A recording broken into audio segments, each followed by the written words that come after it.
Je me réveille ce matin puis je réalise que je suis en retard à un meeting.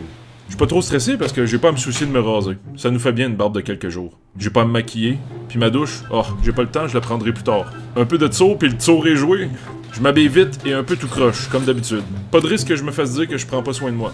Ou que j'essaie d'aguicher les autres. Sur le chemin de mon meeting, j'ai pas à m'inquiéter de char qui va ralentir puis de personne qui va me crier des trucs comme... Vous discutez là-dessus?